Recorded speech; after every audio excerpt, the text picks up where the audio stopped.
is the Genki Covert Dock, made by the same people who made the Genki Bluetooth adapter, and its goal is to be the ultimate portable dock solution for the Switch. I mean, you can even tell immediately the size difference between a regular Switch dock and this little tiny guy right here, and it's so small, in fact, that this is probably too wide of a shot. Can we get closer, guys? Can we just bring this closer? Much better. Now, you may notice that this Covert Dock looks a lot different from a lot of other portable Switch docks on the market. Normally, a portable Switch dock is something like this N64 design from Hyperkin, where it's still trying to do the same basic concept as a Switch dock, where there's a place you place the Switch down on, and you have all the outputs and inputs on the back of it.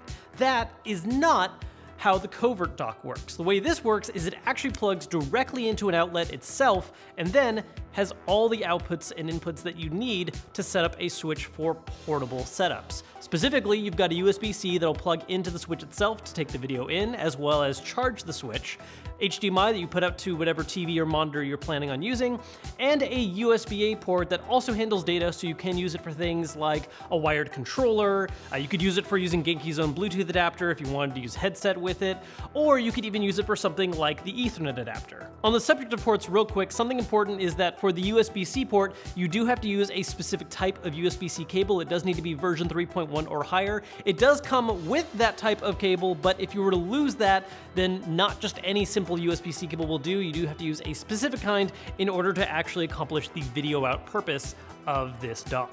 Now, the benefits of a dock design like this are obvious for a few different reasons. First off, again, it is very, very small. Even when compared to other portable dock options out there, like the Hyperkin N64 one, it is a noticeably smaller design. Maybe just a little bit thicker, but overall way, way smaller. And this even applies to some designs as well, like doing a dock reshell using the board that comes standard in a Nintendo Switch dock.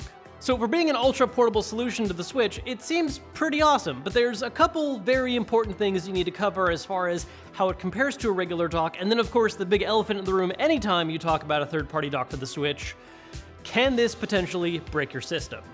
This has been a very long, ongoing issue for any kind of third-party dock made by any company. It most popularly started because of the Nyko third-party dock, which had a very bad habit of frying a lot of people's Switches, one of mine included. And so, of course, there's this kind of constant fear from a lot of people, justifiably, of, if I use a third-party dock, is that going to wreck my Switch? Now, like with a lot of other creators that have made docks since then, Genki has, of course, gone out of their way to say that, yes, ours is especially safe. Now, actually, while I was reviewing this, Genki did reach out to me with the fact that one of their engineers who worked on this Covert Dock also wrote a number of articles investigating what exactly was going on with a lot of third-party docks and why they were frying Switches, and one of the main things they were finding from a lot of them is the fact that the kind of power distribution they were using was sending as much as 9 volts to the Switch, when really it should be maxing out at around 6 to be safely used for the system. And so obviously that is something that has gone on with the design of this. That being said, like many of you out there, I'm still a little paranoid whenever it comes to using any kind of unofficial dock with my Switch. So for using this one out, obviously there's always the chance that in the long run things can end up being different, but in the time that I've had it, I have done all kinds of things, constantly unhooking and rehooking Switches, switching them,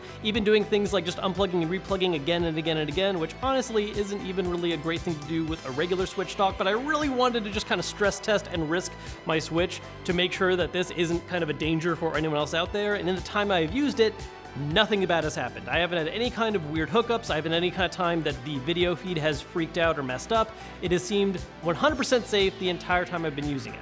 And honestly, I have been loving this thing so much that I'm planning to continue using it well after this video, and if something bad were to happen after then, trust me, I'm going to make an announcement right away. But as things stand, this has actually been really great. And I think there's a couple key areas worth comparing this to a regular Switch dock outside of just simply its portability. And one of the first things is potentially a good thing, potentially a bad thing, depending on your particular circumstance, and that's how your TV setup is relative to a wall outlet. Because if a wall outlet is nearby where your TV is, this is a great super condensed way to just have all the cables running back and forth in one area. However, if they're spread out, then obviously having a more traditional dock is going to be something that's a little more convenient because the dock acts as a nice little central point. obviously, the goal of this is to not really act as a full replacement for your regular switch dock. The assumption is most people have a regular switch dock and will continue using one. The real goal of this is, of course, for portability. And I think there's two different real tier levels you can use this at.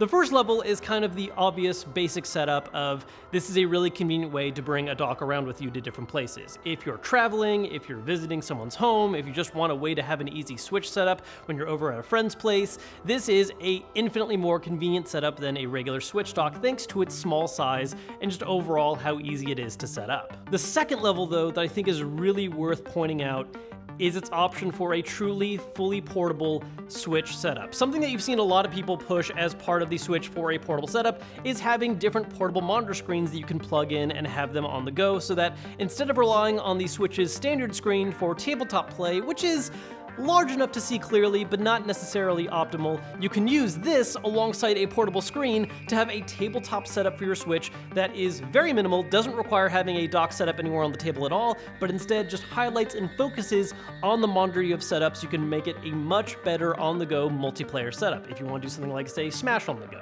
Now, as far as the potential downsides of this dock versus a regular Switch dock, of course, once again, there is that paranoia and fear about using a third-party option, but again, it has been very stable for me. The other thing, though, that I think is worth pointing out is how the picture compares between the two. Because this isn't using the official parts from the Nintendo Switch dock, I was curious if the video signal it'd be pushing out would look any different, and the answer is yes, it does, a little bit. The way I was able to test this is I actually have this giant LG monitor right here, which allows for multiple HDMI inputs, and I can do split screen. So right now, I have an official Switch dock set up on the left side of the screen with the Covert Dock on the right side. Now, I set up the same scene in Smash Brothers just to look side by side. The difference between them has nothing to do with the resolution or the clarity. As far as being able to see images go and the crispness of the image, they are the same. Where things, however, are a little different is in the brightness and color. Specifically, in this particular scene where you've got Link set up on both sides, you'll notice that the Covert Dock signal is just ever so slightly more washed out. A lot of the colors aren't quite as vibrant as they are compared to the original Switch dock. It's not a massive difference. It's not something that you're probably even going to notice if you're looking at the screen by itself, but side by side, absolutely a little less vibrant in its color.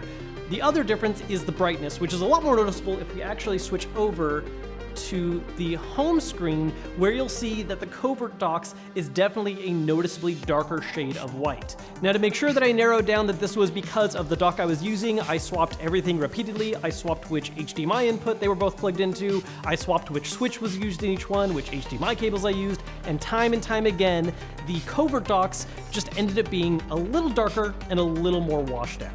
This is not a significant enough difference in my opinion to really mark it out as being a major win or loss for the Covert Dock, but if you are an absolute purist about getting the best colors out of your Switch possible and getting the best visual experience you can, the official dock does look slightly better.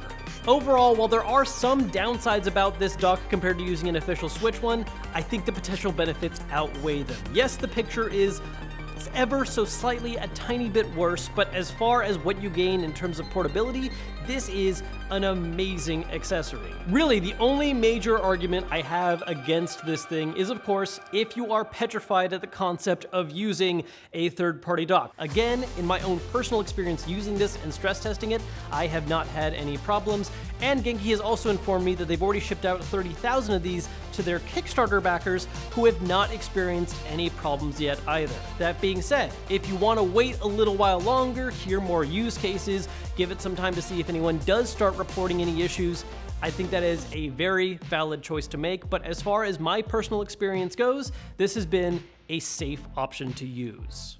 That's been my experience with the Covert Dock. If you're interested in grabbing one or learning more about it, I do have a link down below in the description. I also have links to my social networks down there for Twitter and Instagram. Trust me, if anything bad does happen with this thing, the first place I'm going to yell it very loudly is on Twitter because I just bricked another Switch, but hopefully that doesn't happen.